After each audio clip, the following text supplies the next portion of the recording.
Ignition sequence start.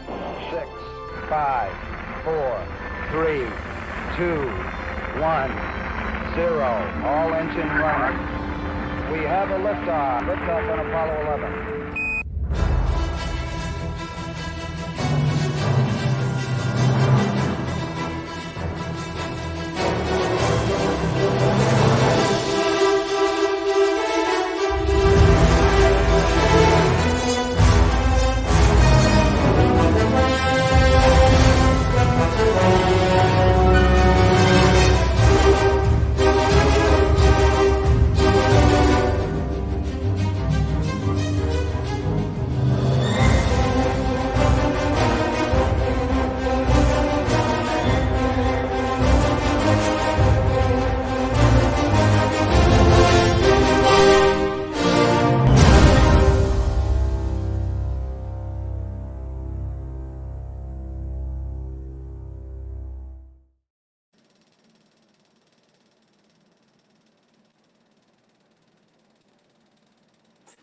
Hey everyone, welcome to PCKC TV. We bring you this Sunday's installment of Crafter's Corner, brought to you by US Toy, Magic, and Costume Shop. And man, are we excited to have you today. We've got some great guests with us. First of all, I want to introduce Chris Jackson. He is the founder and the showrunner here behind Planet Comicon. Chris, Greetings, Jelly. Got to adjust my camera a little bit. There you Whenever go. we change resolutions in the screen, my camera aspect changes. So, yeah. Chris, I'm excited to have you here. We've got a fantastic guest today. We've got Sophie with Oh My Sophii, who has been a longtime friend of ours. And, well, let's go ahead and just bring her in there. Excellent. Hello. Yeah, Dustin, there, yeah. There we go. Excellent. There we go. There's a great way. She could even have majority of the screen is what I'd prefer. Yes, that would be preferable. She's a little bit easier to look at than the rest of us. So, oh, goodness. Sophie, how are you doing?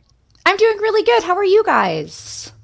Doing all right. Trying to keep very busy during this at-home time. You know? Yeah, it is strange times we're living in, but it's like prime crafting time.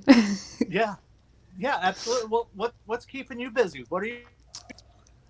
My focus this year has really been moving into the competitive space, really seeing what my builds are made of. So I've been taking this time to really hone some new skills. I'm getting ready to style like some really intense wigs for the very first time, and just trying to get as many builds done right in as possible during quarantine time, so that when all the shows kick back off, I'm ready to go.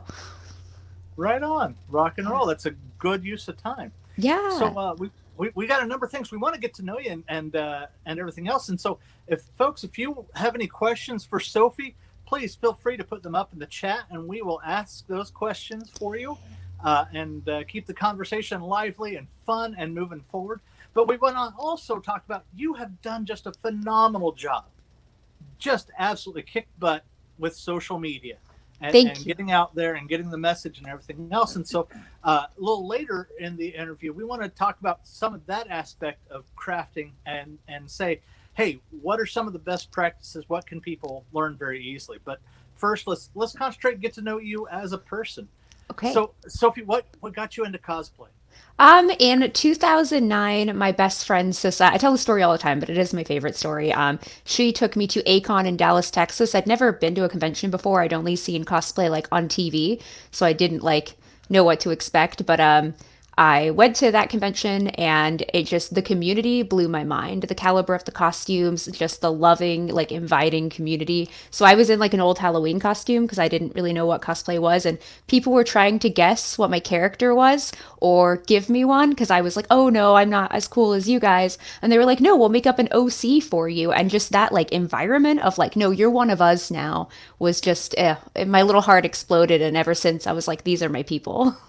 Excellent. That welcoming community is often what a number of people in the convention scene look for. Yes. So did you watch a lot of anime or anything before that, or did that kind of inspire you to get into a bunch of new fandoms? I watched a lot of anime, and I've always been Pokemon is my all-time favorite. I have like 250 Pikachu plushies now. So I was always into that sort of thing, but I'd only seen cosplay on TV at like San Diego Comic-Con. And being in like Wichita, Kansas, I wasn't aware that we had a little show here.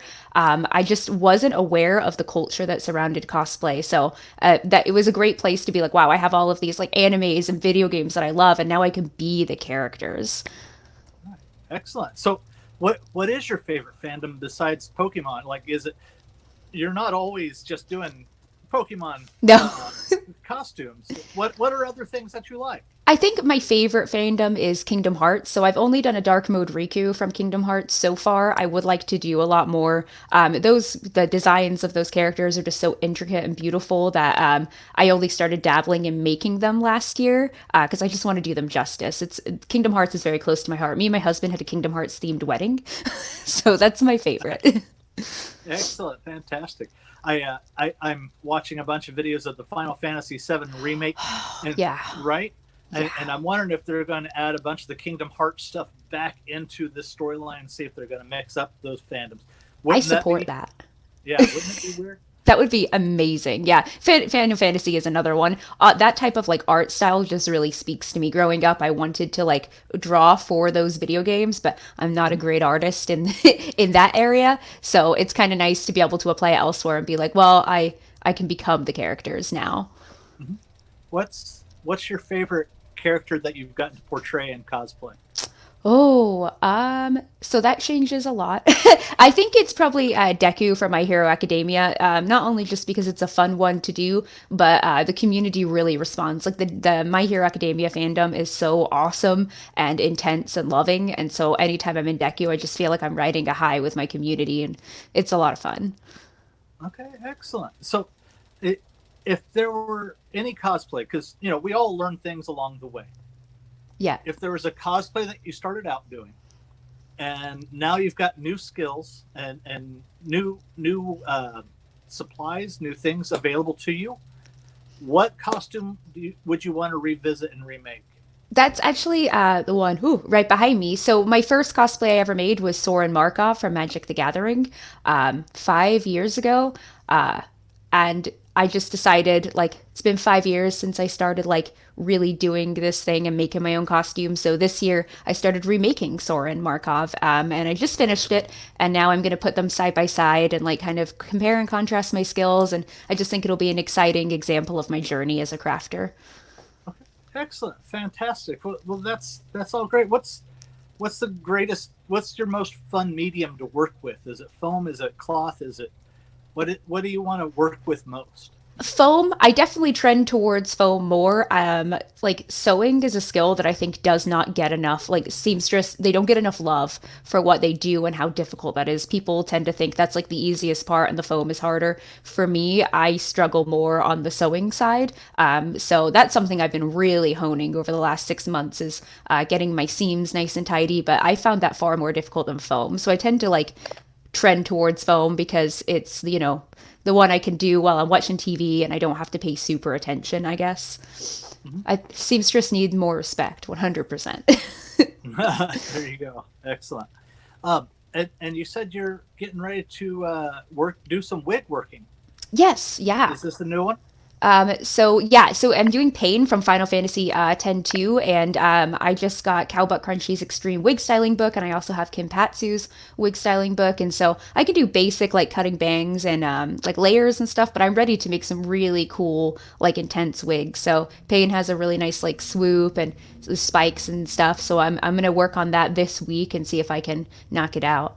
Oh, fantastic! Well, from US Toy Costume and Magic, make sure to we've just got a bunch of new Rockstar wigs. And they're all front lace wigs. They're fantastic colors. They're lots of extra hair with them, and so they're ready.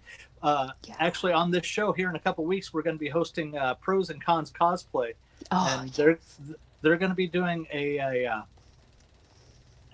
tutorial with us on styling wigs. So you might check in and watch that. But yeah, it's just absolutely fantastic.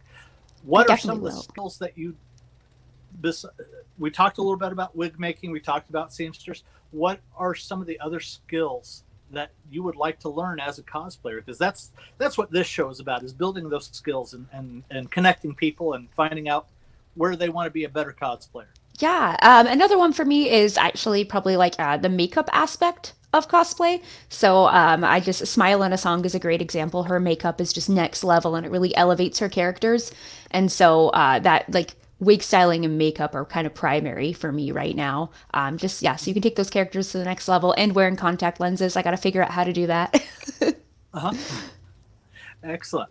Well, hey, you got to take a trip recently, a shoot with a friend of the store, Baroness Von T. Yeah. So tell us a little bit about that. Yeah, so we went out to Myrtle Beach with Termina Cosplay. We had no idea that these quarantine times were coming, but it worked out really well because it was a collaborative week where we brought all of a bunch of cosplays that we had each made, and then we shared those costumes, which was awesome because I firmly believe in like if you have a character you've built and someone else loves it and wants to be them, why not let them wear what you've made?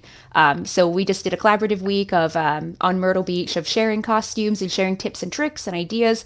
Sabrina or Baroness Von T gave me a lot of great insight into how to elevate some of my foam work. So it was just an awesome week together by the beach. And now that all of this has happened, we also have a lot of backlogged content from all of those shoots. So that has enabled me to work even harder on my craftsmanship during this time. Well, that's absolutely fantastic. Yeah. Well, do you mind if we do a little bit of a transition and start getting into the teaching aspect of the show? Absolutely. All right, fantastic. Well, there's a lot of folks. Well, I should take a quick break real quick. I did mention Sabrina. She has been helping us with makeup at the store for years and years and years. And so we want to remind everyone out there, U.S. Toy Magic and Costume Shop has a full line of Maron and Bill Nye makeup. They've got classic coverage, exciting colors, and the best barrier sprays and setting powders that you can ask for.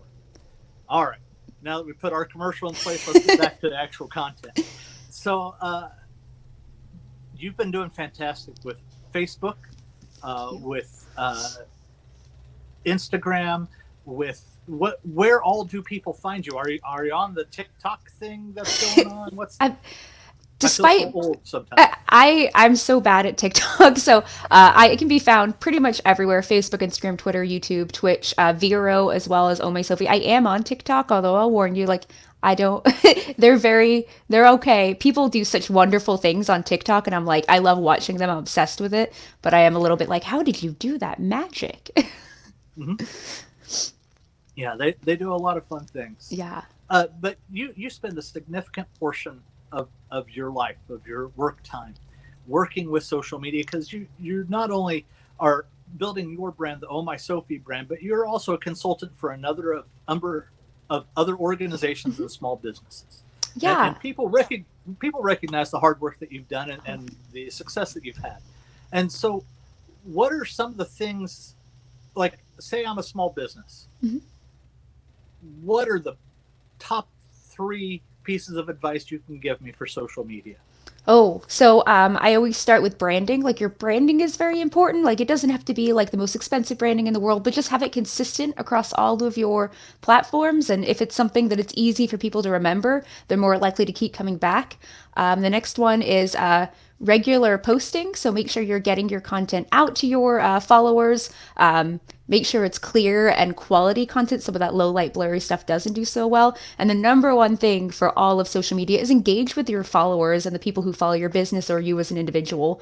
You're building community that way. And that is so important, not just because the algorithms respond better to that, but just because people, they want a genuine connection with you. So if you're being you online and you're sharing that with others, you'll be shocked at how fast a fresh following or fresh business can grow pretty quickly. Okay, excellent. I messed up on my notes real quick. I got branding. I got branding, and I got respond. What was the middle point right there? Oh, like quality content. So just making sure that you're putting your best face forward in terms of like making sure your photos are clear and concise. I know sometimes we get in a rush to put out content because we're worried about like falling behind. And so you may put out some stuff that's like low light or blurry. You're better off waiting and not posting that day until you have content you can really be proud of and that the algorithms will respond better to. Okay, excellent. So let's start a little bit with the branding. Mm-hmm. Do I need a logo? Yeah, I mean, it depends on your goals. So, I know some people who their logo is just their name and really plain text, and that works for them. I think it depends on like your personality too, like what speaks to you. Do you want to just have just your name or whatever it is, pretty basic? Because that is totally okay as well. I think we trend towards when we get started, everyone trends towards paying a lot of money for really big, flashy logos. Well, that may not be genuine to who you are and your brand, and people will figure that out pretty quick. So I think that you should go at the pace you want to, and you'll know if you need a logo or not. I do suggest some sort of tag for sure, just so if something people recognize you by. It does create brand awareness to have some sort of consistent logo that you're using. So when you say tag, like you mean some sort of motto or something, or Yeah, just something that people can associate you with, or just like just plain your name, like you can just have like like Oh My Sophie and just plain writing. It doesn't have to be a big flashy logo, but just put that on some of your photos and your work so people will begin associating like, oh, this is Oh My Sophie's work, and it just kind of snowballs from there. Stephen K. Smith or SKS Props is a fantastic example of branding. I mean, it's very simple, but you'll never forget it. You'll recognize it anywhere. and so when he puts it on his foam, when he puts it on Yeah. his tutorials, when he puts it on, it's always right there. Yes. And just fantastic. Yeah. So branding is just kind of a way for people to identify you outside of like a picture of you. Yeah, it's like creating an aesthetic around what you're doing, kind of, so important with social media. Mm-hmm. So it almost is a brief story about you in graphic form or Yes. very short. Yeah. Yeah. Excellent. So let's talk a little bit about quality content. You talked about the actual quality, like making sure there's good lighting. You've got lighting from at least 3 angles, I'm guessing, and it's not blurry, so on and so forth. Roughly, yeah. How are some of those ways that I can do a quality check while I'm say I'm a one-person cosplayer? How do I make that happen? There's a lot of fantastic apps that can really like if you have those low light because obviously it definitely happens to all of us. You're in a rush, you want to get photos of your work, your build, whatever it may be, but maybe you're in a hurry or there's other things at play, so you can't like set up all your lighting and prepare to get that photo. So there are fantastic apps like Beauty Plus is one of them. A lot of people think that's just for selfies, but it can be used to like lower those shadows and raise those highlights just to get that photo more clear. Because when you drop it on social media, one of the first things the algorithms does is determine if it's quality content, like what the algorithm has deemed quality. And so the clearer and as people are scrolling quickly through the feeds, if they are able to identify what that is quickly, they're more likely to click on it. So the algorithms take this into account. So that's why any apps where you can like change the lighting of your photo are a great resource to have. So what does that mean the algorithm chooses? So they have certain things they're looking for. What are those? So it does change. I always tell people social media advice is always 8 out of 10. It's correct 8 out of 10 times because different people have different algorithms. Things alter a bit, but your algorithm kind of gets used to what you're already putting up. So if you deviate from the quality that it's used to, it'll recognize that. However, if you're just getting started, you can kind of prime that algorithm for what to expect. And so it's best to kick it off with those clear, like, it's looking for blur, it's looking for fuzz, it's looking for like facial features. Like any photo with a person in it does do better, which is why we see work in progress photos and videos just not tend to do as well, which sucks because the community loves to see them. They just don't hit feeds as much. So it's usually looking for just brightness and clearness. Like it'll look for grains and shadows and colors. The more colorful your image is, the better it's likely to do. That's why we've seen a lot less like black and white photos doing as well.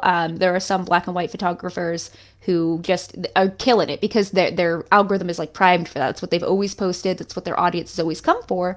So they're good. Whereas like if I posted a black and white photo, my algorithm would be like, what is happening?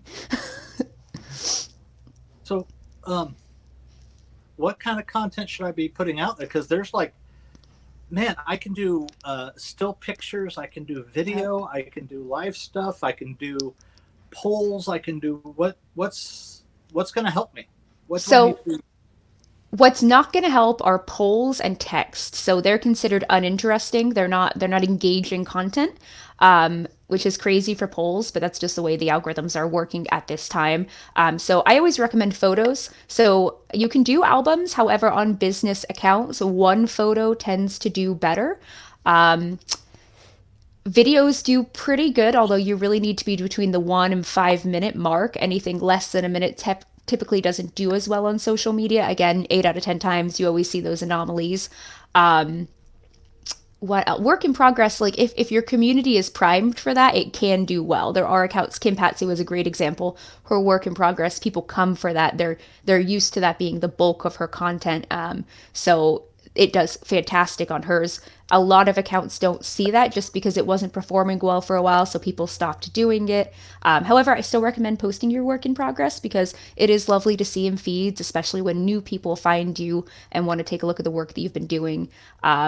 I recommend photos and videos for sure. One photo, you can do sets of 3 if you want to, but you're always going to do a bit better with one image versus 3 or 4. And then videos can be a bit hit or miss again, but if you keep them in that 1 to 5 minute-ish mark, specifically on Facebook and Twitter, you're likely to get more reach on those.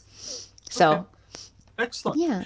Well, so let's move on to we're still talking about quality content. Okay. How often do I need to be talking?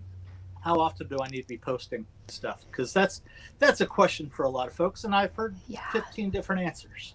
Oh, yeah. That is a big debate in all communities right now because we're just seeing different things in different places. So 2 weeks ago or 3 weeks ago, if you would have posted on Facebook every day, you would have been marked as spam.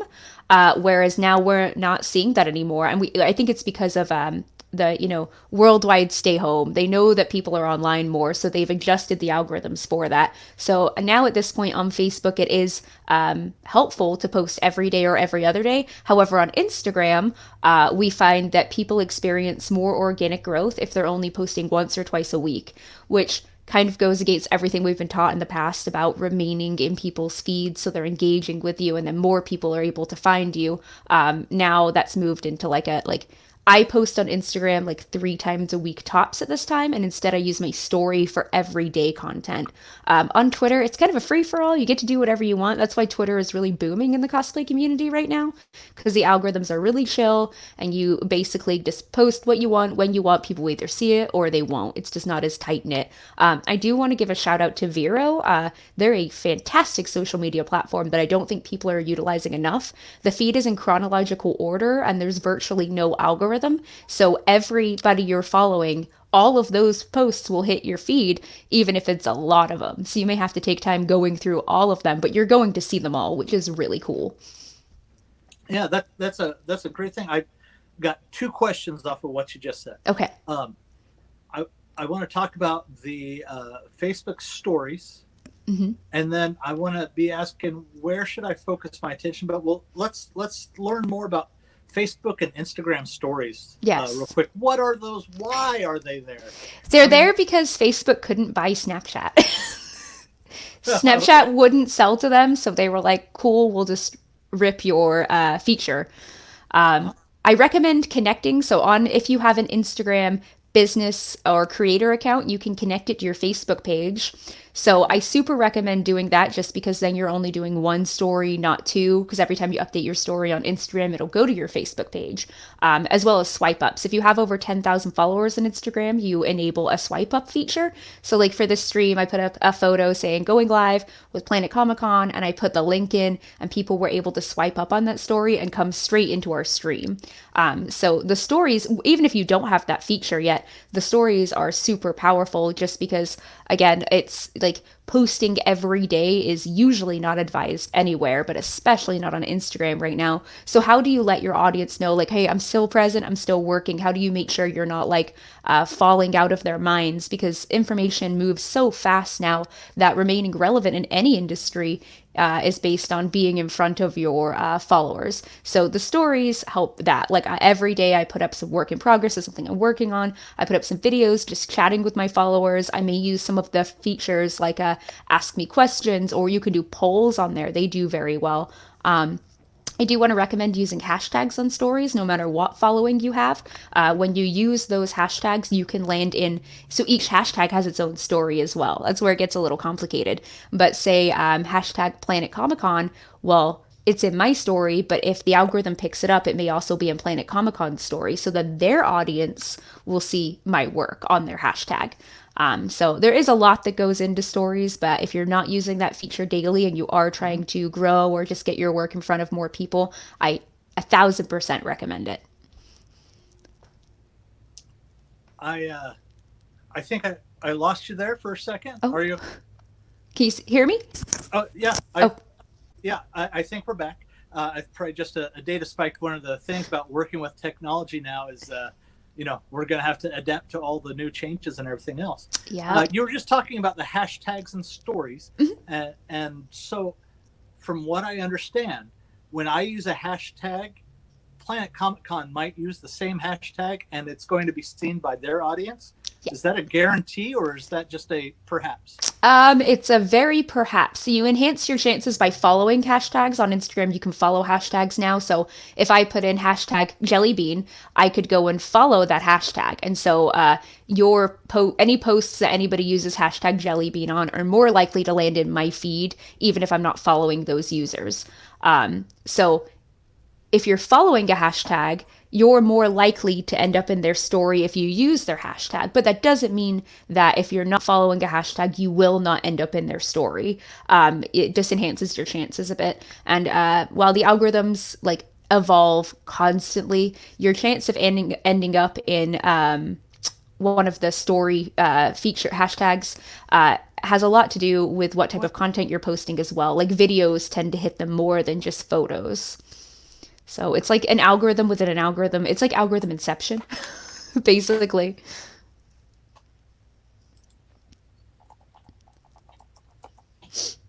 And I also super recommend so you can only follow, I think they changes, Are we there? But yes, hi.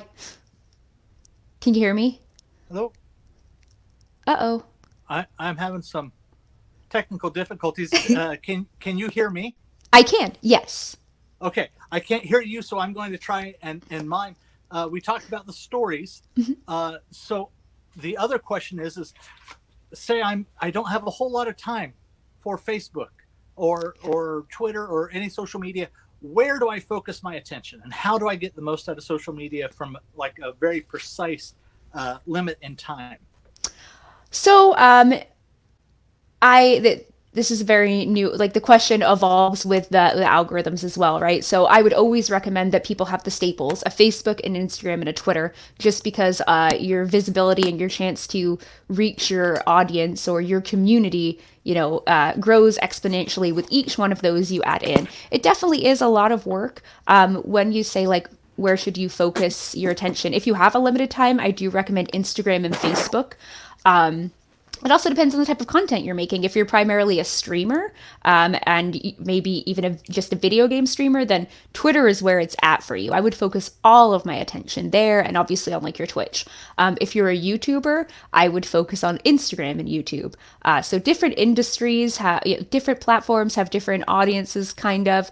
It's easier to reach some of them. So depending on what industry you're in depends on where you should really focus your time. However, no matter what industry you're in, if you can find the time, I recommend being on as many platforms as possible. You can schedule your content, so you can use later.com and buffer.com. However, if you're just scheduling your content and never checking your socials, so you're not engaging with the people who are looking at your content and loving it and they're asking you questions or just saying, hey, this is really cool. If you're never commenting to them and you're scheduling posts, eventually Facebook and Instagram will go, you're not present, you're not engaging with your community, so your page is marked as abandoned, and then your reach will begin to plummet from there. Hello. Oh. I'm joining back in here. All right. I've been listening with great interest. Thank you, Sophie. Yes, thank you. Well, I can hear Chris nice and loud. I can't hear Sophie, though. Weird. Well. Can you hear me, Chris? I'm hearing you fine. So. Oh, awesome. Okay, well, hey, Chris, I've real quick question. Sure. You had wanted to ask Sophie about the first time you guys met. because she's I been was going to doing bring that up. Yeah. I basically want to add to this, add myself to the stream, because I know Sophie. I wanted to be on here with Sophie and just ask her some questions down there. So, Sophie, I talked to William Bender up the other day and said, "Hey, William, where did I meet you?" Let's go with that question for you. Where did I meet you? Bring us Oh, back to that. so it was the year 2015, I think. Wichita Esports, now they're Midwest Esports, Wichita Esports. Yeah. I was at their first ever esports convention in WSU, and that is where you came in with Jim and I believe Stacy. And I just remember you like walked in, you came over, you chatted with us, and then I think we went to Headshots that evening and hung out. But that was my first experience. I was very nervous to meet you. I remember you walked in and I was like, oh my goodness. For no good reason, obviously. So No. so you were there. I think you were there with April, weren't you, at the event? Is that Sissa and April. Yeah. Sis in April? Okay, yeah, Yeah. got it. Yeah, So that was fine. back. That was back in the Ultra Girls days. Yes. Oh my gosh. Yeah. UGC. Yeah, I remember when you were first buying space at the show, first coming to Planet as Yeah. Ultra Girls cosplay. Yep. Yeah. Okay. So All right. Now we got to find something of interest to the fan base here. I don't know if they were interested in learning how you and I connected. So Well, actually, I've got a question for you, Chris, because social media and Planet Comicon both are a big part of Yeah. what's going on with cosplayers. Is why did you decide to bring cosplay into Planet Comicon, and how do you want to That is a support good it question. and continue to help it grow? how did Planet first get involved in cosplay? Back at the old trade center in the suburbs years ago, we had some people show up in cosplay, and not very many. And I saw it at the time, but didn't really focus on it. And then Bill Holmes got involved with it and came in with his Star Wars folks into the event. And cosplay grew at Planet, but it wasn't until we moved over to the Bartle Hall in 2013 that it started to really explode. And I saw that the public loves to interact with cosplayers. They love to see the cosplayers. It's visual. They love to get pictures with the cosplayers. They love to have their kids pose with the cosplayers.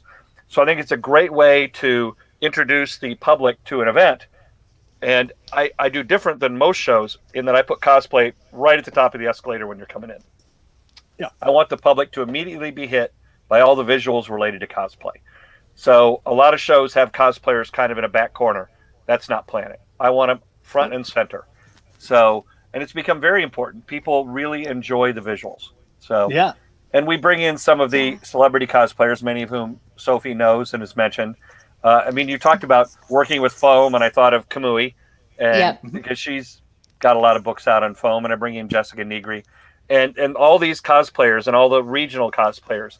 I know Sophie and April were there, had a nice setup with April's motorcycle, and it's just very Yeah. visual. And I assume that you felt the public enjoyed interacting with you at your space at Planet. Oh yeah. It's the way cosplay is set up at that convention is my all-time favorite. Like it's just like you said, cosplay catches the eye for most people, not for everyone. So it is nice to be a part of a show where like when people come in, they're gonna see you and your work immediately. And like you said, you're not kind of in a back corner like, hey, cosplayers over here. Yeah.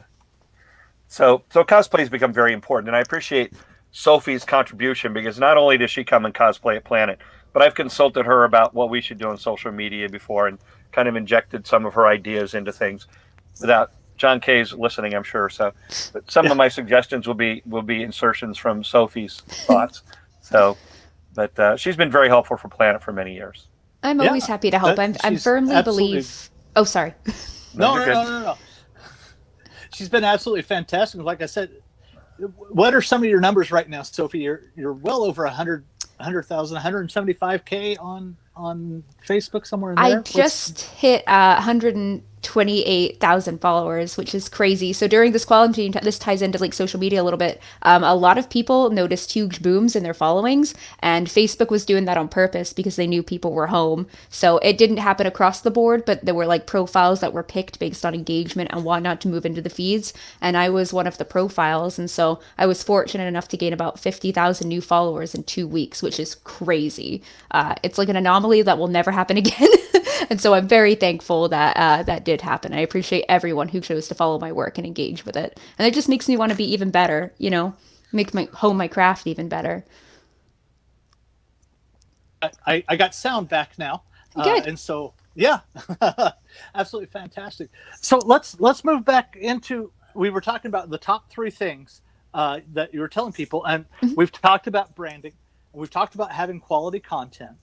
Tell us a little bit about interacting with your audience and how to make that happen and how to build that, because that's actually one of the things that Chris and us at Planet Comicon and US Toy Magic and Costume Shop is trying to do by doing this show is build up that audience interaction. Yeah. So, and this is a great way, just like people connect best with real people. Obviously, like when social media started, you could get away with being kind of corporate and just dropping like really curated posts and then bouncing and never coming back. Well, people are tired of that, especially in communities such as ours, where like connecting with your community is so important for your growth, for their growth, for learning together and just being together. So, please engage with your comments. And obviously getting comments, like I know some people are like, well, how do I get people to comment on stuff? Well, you just ask a question in every single post, make the content, engaging content, just even if it's, how are you today? How was your Saturday or your Sunday? And then even if it's only 2 comments, reply to them, engage in conversation. As those comments grow, obviously it can get to a point where it's hard to reply to all of them. But I super recommend just doing your very best to reply to every comment that comes your way. On the same note, I would recommend if you're getting nasty comments, which happens, it's social media, it doesn't make it right, but people are braver, behind their screen, delete those comments, move on, don't engage with those people. They're only taking energy and time away from the community that you love so much. Focus on those people that are interested in what you're doing and interested in your journey and want to know more. So put your energy there, delete any bad posts, move on, and build that awesome community.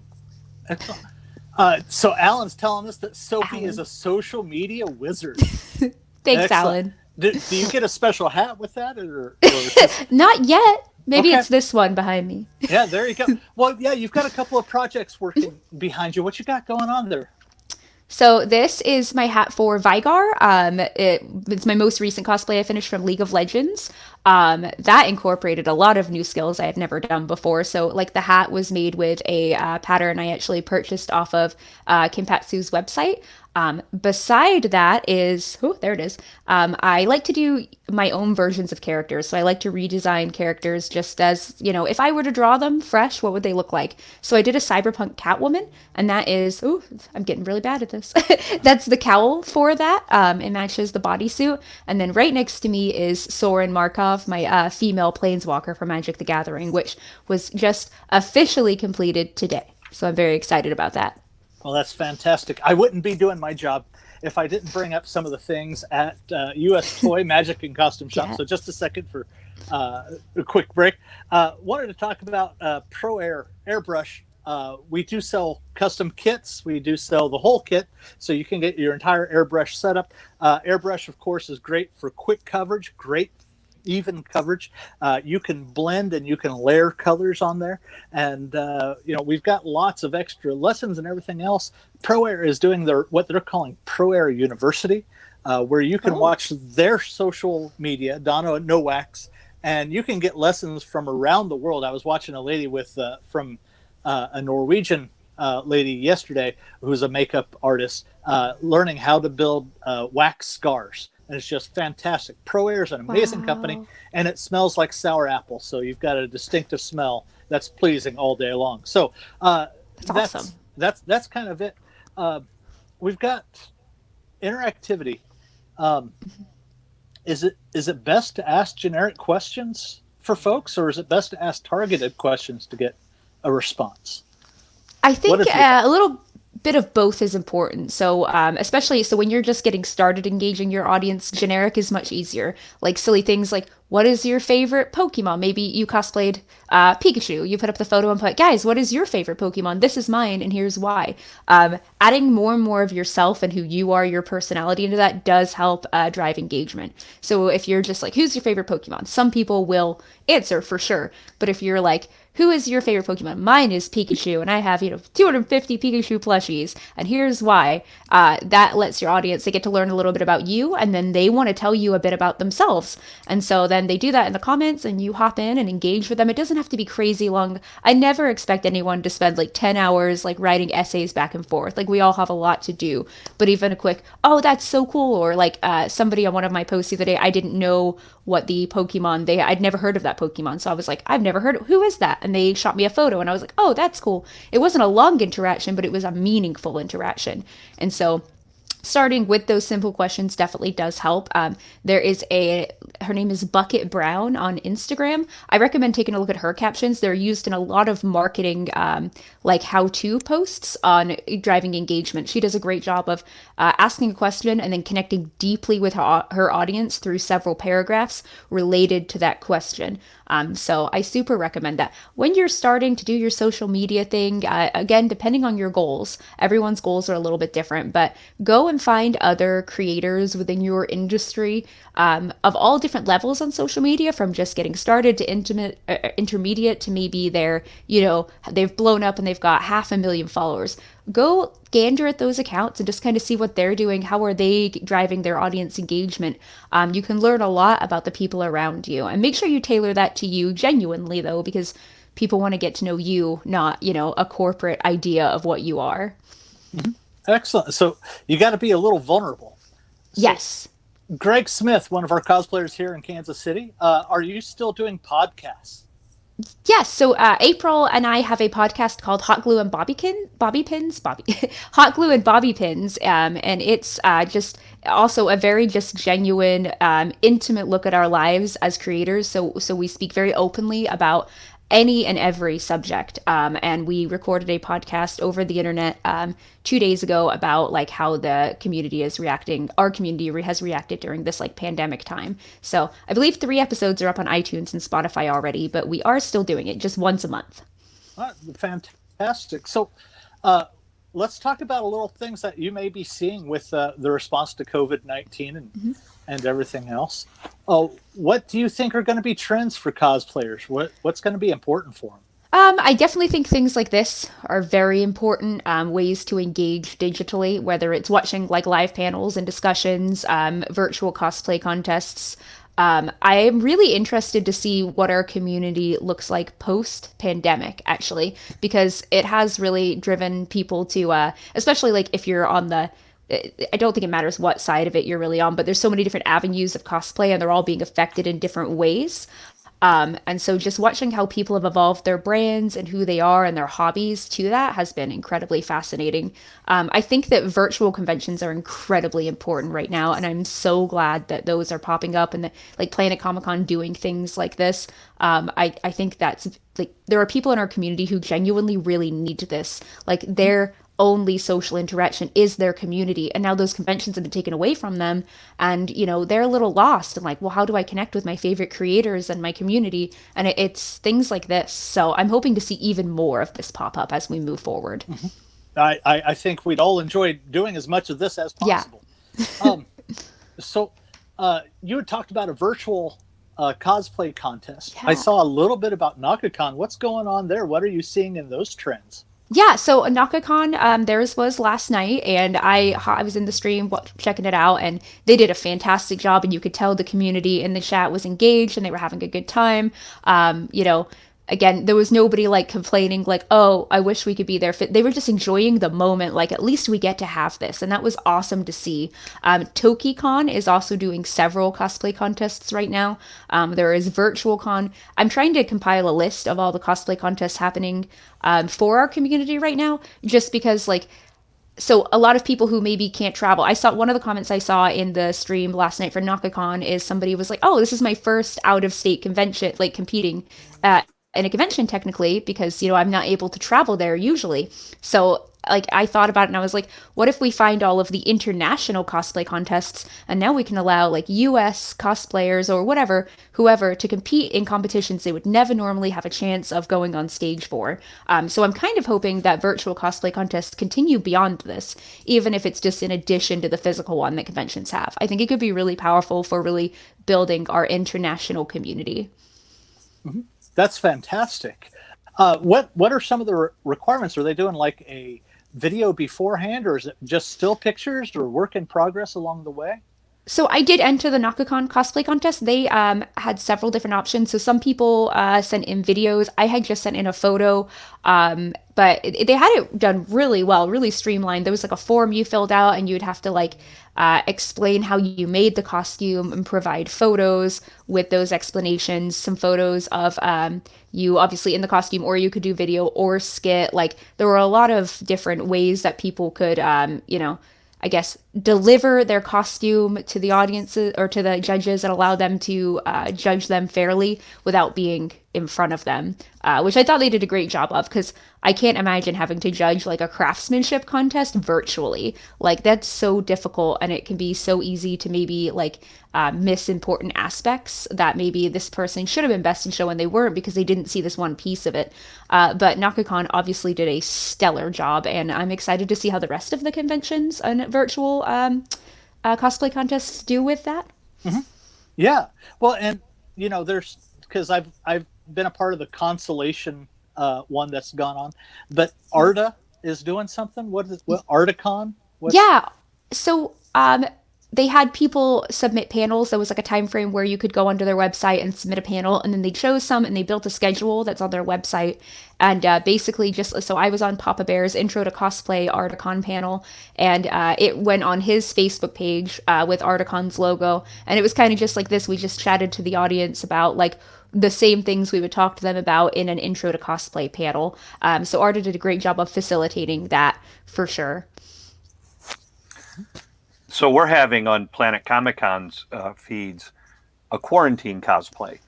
And the one at the moment is to take household objects and create a cosplay and post pictures of that using the hashtags Planet Comicon or hashtag PCKC.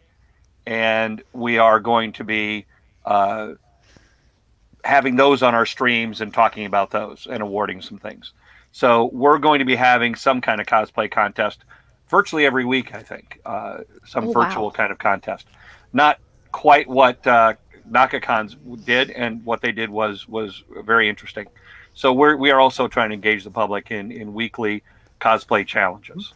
So, and you can go to information on that is on our Facebook page, Planet Comicon KC, Twitter, and I think we also talk about it on Instagram. We also have a PCKC newsletter where we talk about it. So if you want to subscribe to the newsletter, we can get information to you about our contests. That's fantastic.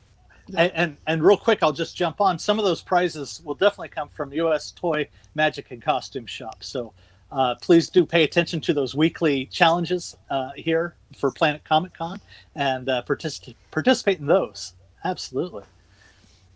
Mm-hmm. I'm sorry, Sophie, I interrupted you. You were going to jump on there.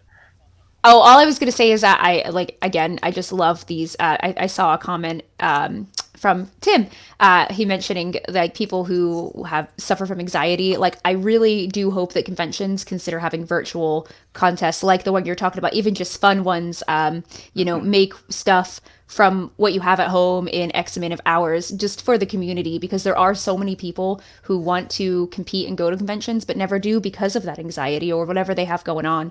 So I think this is really highlighted, like it's time for conventions to look at those people and see how they can facilitate them in a real way that makes sense. So I'm excited about all of those. Yeah, let's see. Yeah, no, that's Timothy Harrison. He's going to be joining us here in a couple of weeks with HTC Fabrications and learning about his Mandalorian build.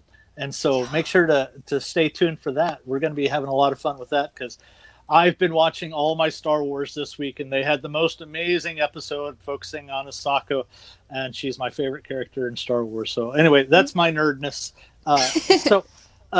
Sophie, we talked about branding, we talked about quality content, and we talked about responding and connecting with folks.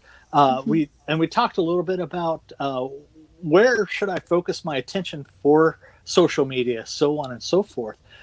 What kind of goals should people, even if they're just starting off, or what should I be going for? Should I be going for? Because there's all sorts of metrics out there. What's going to be most effective? So again, I think it depends on your goals. I want to highlight first that I am a firm believer in not attaching your self-worth to the numbers online. So you've got to decide what your long-term goals are. Are you a hobbyist? Is this just for fun for you? Are you trying to turn this into a brand where one day it may become, a part of your income? So identifying those goals first is important and the message that you want to send. However, conventions and events across the world have really began to move away from how many followers people have. Like, obviously, that'll always be important. We'll never get away from that. That metric will remain important. It's just important also that you work hard to be like, I am not my numbers. So, with that in mind, a lot of conventions and events and companies that work with creators are starting to look a little bit more at the engagement and weigh that in. So as you get started, no matter what your goal is, try not to focus on I need big numbers fast and instead focus on getting people to engage with you and chat with you and build community. The rise of micro influencers is booming right now. So whereas it used to be if you didn't have like 100,000 followers, you weren't getting any sponsorships or brand deals or whatever it may have been. These days, companies want to work with people within the follower range of 1,000 and 20,000 as much as they want to work with those big influencers because they're finding that the micro influencers typically have more engaged audiences. Because as your following grows, you continue to lose a percentage of them, right? That's why we never, beyond the algorithms, that's why we never see somebody with 1 million followers having 1 million people engaging with them. Part of that is just people naturally fall off. Maybe for a couple of years they were super interested in cosplay and they were loving what you were doing. Well, then their life went in a different direction. They're not interested in that anymore. Maybe they're still following you, but they're not going to engage with you. So building that strong engagement in the beginning is going to make you a powerhouse as you grow. That's absolutely fantastic. So where do I start with social media? If I want to take these classes and these lessons from you, Oh, yes. What do I need to do? So I work with Midwest Esports now on social media. So I still do my social media workshops and panels at the conventions that I am a guest at. However, outside of that, I used to do paid classes online. I'm not doing that anymore. I'm actually doing a free series on my YouTube during this time because there are so many creators who were just getting started before all the pandemic stuff and they were doing very well. And then this happened. And it's a really scary environment if you're not sure how to evolve your brand. And if you're not in a safe place to evolve your brand. So I've just started a free YouTube series. We've already covered likes versus followers, and we just covered reach. I'm going to be talking in depth about the good and bad behaviors, about branding. I'm going to make a whole video about the mental health aspect of being online because I think that is just as important as focusing on building your audience and doing what you want to do. It's also super important to always be in check of yourself and not get too tied into it because most of us have been there. I certainly have. So yeah, a free series on my YouTube. I'm doing at least a video for that series a week. So I recommend everyone check that out. And then if I'm a guest at a show that you're going to, I should have a workshop or a free panel available. If it is a workshop and it is paid, it does come with a package of resources that make it well worth the money because I don't super love taking money from creators to help them grow. So I make sure it's super worthwhile. I think we've got Chris here. Yeah, there we go. I just pop in and out. Listening to every word, though, Soph. So Sophie, Yes. obviously I have an interest in my live convention, Planet Comicon. So I like to invite some cosplayers to come in, but it's not necessarily always the cosplayers with the largest reach. I'm trying to bring in top crafters and builders. So, and maybe I'll ask you off screen, who you're going to suggest that I should try to interact with? Who should I try to reach out to that the fans want to meet in person, that they'd love to have me bring to Kansas City when we are in a position that we can all gather together in groups again? So. You say you'll ask me off Oh, I'm screen, going to or ask you you. want to- Well, I mean, there are Okay. people like, you've mentioned Kimpatsu several times. I've Yeah. seen her work, and I contacted her through, I think, Instagram messaging, and she got back to me fairly quickly. I was very surprised. Sometimes people don't do that. And she lived in South Africa. She said, well, I can't really come to your convention in 2020. Little did she know why she couldn't come, because it wasn't going to happen in March. And she said, but I'm moving to Canada, and maybe if you'd invite me after that, I'll come down. So she's one of the people I'm looking at bringing in. I've been following her building, and she does some amazing things with with her construction, building bodysuits and things just from scratch. It's just amazing the work she does. So I'm looking for other quality builders, not necessarily the ones who have the largest reach, that I'd want to bring in. So at some point, I'm going to be asking you questions on that. I got one woman out of Germany that I think is just amazing. Inastis Tears. Have you heard of this? Yes. Oh my gosh. And, fantastic. and her builds are so intricate. And the biggest challenge with her is her builds are always very large in their armor. And she can't travel with them very easily. Traveling for cosplay is a whole panel in itself. Actually, we need to see that. We should do that. We should run that panel at some point. We are doing it digitally with Pros and Cons Cosplay. Excellent. They're going to be, I think it's Tiffany's going to be doing the wig on one of the episodes. 2 weeks later, Tamara is going to be doing getting ready for competition and just focusing on traveling with your costumes, how to be ready for judging and everything else. So that's going to be something that's on here. Good. Sophie, we've got just a couple of minutes left, and I need to have a quick conversation with Chris to talk about upcoming stuff. Thank you so much, Sophie, for coming on and talking to us and sharing your wisdom with us. You know, it's just great to see you again. Once again, congratulations on all the hard work and success. I know where you started. I know where you're going. You're doing fantastic. Keep going. Okay. Thank you. I appreciate that. Thank you, Chris. Sophie. We appreciate everything you do for the cosplay community, not just Planet, but the entire cosplay community. Well, thank you. I'm excited for Planet in August. I can't wait to be there. I'm ready for it. Right. Soon. We'll chat.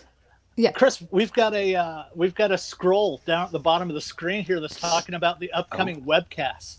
So what's I'm going very excited that this Thursday at 7 p.m. I'm going to be interviewing one of the breakout stars of Batwoman, Rachel Scarston.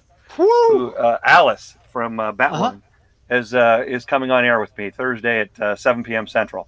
So I'm very excited about that. I've known Rachel for several years, and she is I wanted her as the first celebrity on our celebrity cast, and I succeeded in getting her to agree to that. So that's absolutely fantastic. What's going on Wednesday? You've got something with William talking about William and I are going to be talking comics on Wednesday. We're going to find a creator to come in with us.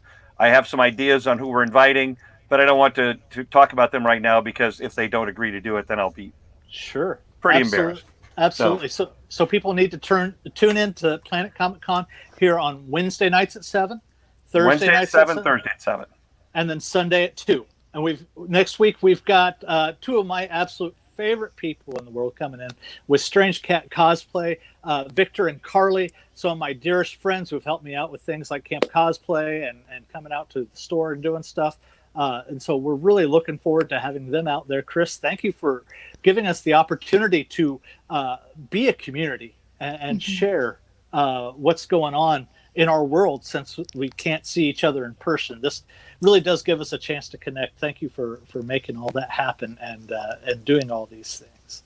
One of the goals of Planet Comicon is to provide a venue where like-minded people can gather. And I think we've been relatively successful with that, and hopefully that will continue into the future. Well, I'm certainly looking forward to being a part of it. I know U.S. Toy Magic and Costume Shop, Letha has just been ecstatic about what we've been doing here. And I know the community will grow and build, and more fun things will be happening. Thanks to all the creators for helping us. But we also need to talk about a couple of the guys behind the scenes. We've mentioned John. We need to mention Dustin, who's been running all this stuff. We've actually had some things that we've been dealing with. They've made it look seamless going on here. So it's been absolutely fantastic.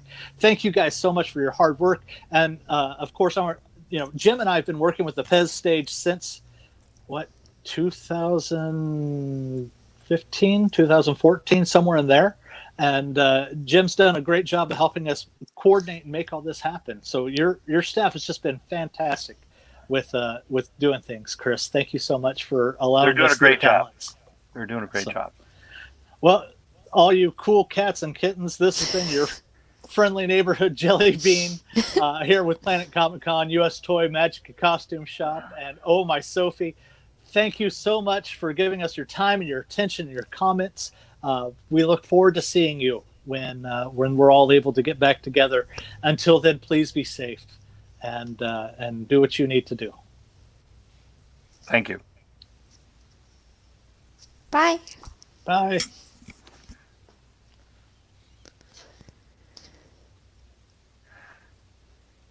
We want to thank all our great sponsors that have supported Planet Comicon.